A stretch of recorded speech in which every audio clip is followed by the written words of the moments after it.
imirwano ikomeye hagati y'inyeshyamba za M23 ndetse n'urubyiruko rwa Wazalendo yabaye ni vuta ni kuvute, yabaye imirwano ikomeye yahuje uru rubyiruko rwa Wazalendo rushaka kwigarurira uduce twose umutwe wa M23 waba warigaruriye, ariko ntibyabahiriye. Inyeshyamba za M23 na Wazalendo zacakiraniye muri Uvira na Warungu.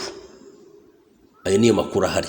Inyeshyamba za M23 na Wazalendo zacakiraniye muri Uvira, Inkundura na Warungu.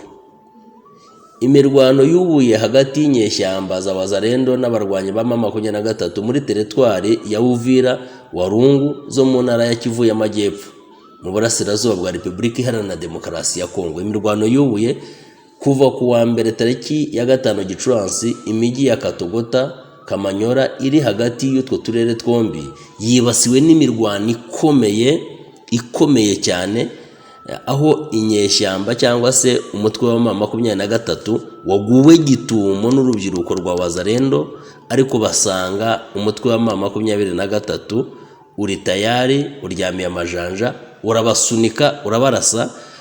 Nk'uko amakuru aturuka muri ako gace abitangaza, amakuru aratangaza ko habaye icyo bita imivurungutano ikomeye cyane. Wazalendo yagabye igitero gikomeye, ariko igaba ibitero bitunguranye mu birindiro byinshi by'umutwe wa M23. Uru rubyiruko rero rwigabyemo ibice, rwakoze icyo twita amasibo, cyangwa se rwagabye amashami atandukanye, bagaba ibitero byinshi ku mutwe w'inyeshyamba wa M23 kugira ngo bigarurire uduce bari barafashe, ariko ntabwo byabahiriye kuko basanze uyu mutwe nawo uryamiye amajanja. Abatangabuhamya bari aho bavuga ko aba Wazalendo bavuye i Katogota bagenda berekeza i Kamanyora. Niyo nzira bafashe, aho bamanutse Katogota berekeza Kamanyora n'intwaro ziremereye zikomeye. Mu yandi magambo bo barashaka gukora ibyananiye Sadek, ibyo Sadek yaje shaka gukora bikayinanira, bo bahagurutse bashaka noneho kubikora. Barashaka kuvuga batari ko se ni gute inyeshyamba nkatwe, nkwibutse ko uru rubyiruko cyangwa se uyu mutwe wa Wazalendo ntabwo ari igisirikare cya leta, ntabwo ari igisirikare cya guverinoma ya Kinshasa, oya, ahubwo nabo bari inyeshyamba, ahubwo barokiriswe na nyakubahwa Felix Antoine Tshisekedi, abaha ububasha n'ubushobozi bwo kugira ngo bajoyininge igisirikare cya FARDC. Aba rero aho FARDC yicecekeye cyangwa se ikaba idashaka kurwana, bo bubuye imirwano hagati, baravuga bati twebwe tugomba kurasana n'uyu mutwe, nta kintu uturusha, nuturusha imbaraga, nuturusha ubushobozi. Ni iyihe mpamvu ituma bigarurira uduce tugiye dutandukanye?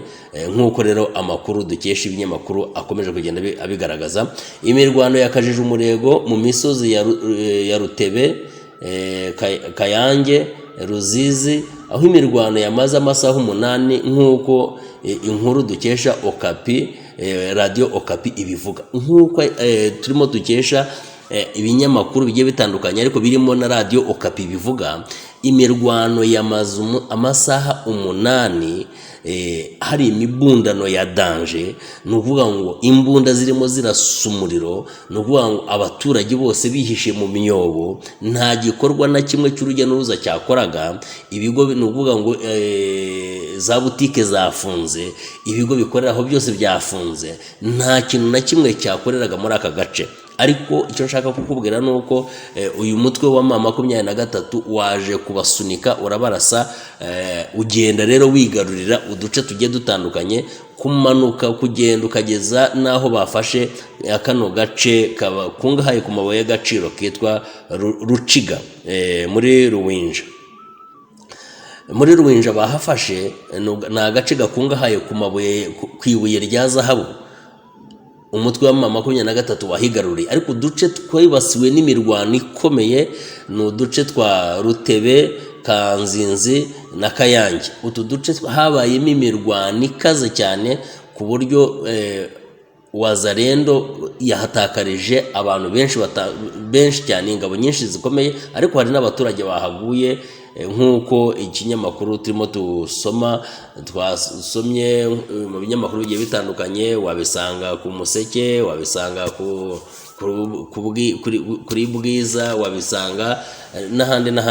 Hanyuma rero biragenda bigaragara ko M23 cyangwa se umutwe wa M23 ufite gahunda yo gufata santire ikomeye ya Mwenga. Ubu ni ukuvuga ngo niyo target isigaye, santire ya Mwenga ubu ngubu niyo iri muri target bagiye kuyinjiramo nk'uko ibinyamakuru bikomeje kugenda bigaragaza. Ariko dusubiye inyuma twibuke ko imirwano yasakiranije uyu mutwe wa M23 ndetse n'urubyiruko rwa Wazalendo muri Uvira na Warungu, ukamanuka Kamanyora, ukamanuka Katonga, Rutebe, Kazinzi, Kayenga, bagafata n'iyi sante ya Ruciga muri Ruwinja. Uyu munsi bakaba bafite gahunda yo gufata santere ya Mwenga. Iki gihugu cya Repubulika Iharanira Demokarasi ya Kongo baheruka gusinyana amasezerano n'uyu mutwe wa M23 i Doha muri Qatar yo guhagarika imirwano, ariko urubyiruko rwa Wazalendo rwabiteye itwatsi, bo bubuye intwaro bajya kurasana n'umutwe wa M23. None se iyi mishyikirano iraza kurangira iti? Niba harabayemo gusinya amasezerano ahagarika intambara, hakabamo periode y'agahenge, nakita periode de silencieux, aho isasu ritavuga ariko ingabo zose ziri mu birindiro byazo, ariko uru rubyiruko rwa Wazalendo rwo rukaba rwubuye intwaro, rwahagurukije intwaro rukagaba ibitero bitunguranye, ndetse byo kugaba ibitero bitunguranye byo gushaka gusenya umutwe wa M23, bakabarasa baguye gitumo, batazi uburyo ki urubyiruko rwabateye. Niki cyaba kishe inyuma? Ese ni leta ya Kongo ibashyigikiye, cyangwa se ubwabo nibo bishatsemo kuba batera uyu mutwe wa M23 kuko bafite target yo gushaka kwigarurira uduce twose uyu mutwe wa barafashe? Nkwibutse ko uyu munsi imirwano irimo iraba muri Uvira, Warungu n'utwo duce twose twagiye tuvuga haruguru, ariko igihugu cya Repubulika Iharanira Demokarasi ya Kongo bafitanye gahunda yo gusinyana amasezerano n'igihugu cy'u Rwanda kugira ngo bagarure amahoro mu karere. Igihugu cya Repubulika Iharanira Demokarasi ya Kongo kirasinyana n'u Rwanda kugira ngo habe harebwa ko hagarurwa amahoro muri Kongo, ariko iyi mitwe se ya Wazalendo, Mai Mai ndetse iriya mitwe yose yo kwitavugwa cyangwa kwidashyirwa mu biganiro. Uyu mutwe twibuke ko uyu mutwe wa Wazalendo n'urubyiruko rw'abamayimayi ntabwo rurimo rukorera ku butaka bw'u Rwanda. Wenda ngo uvuge ko u Rwanda ruzafata iyi mitwe rukayigira gute, rukayambura intwaro. Uyu munsi no kuvuga ngo Kongo irimo irasinyana amasezerano n'u Rwanda. U Rwanda rurimo rugaragaza ikibazo cya FDLR iri ku butaka bwa Kongo.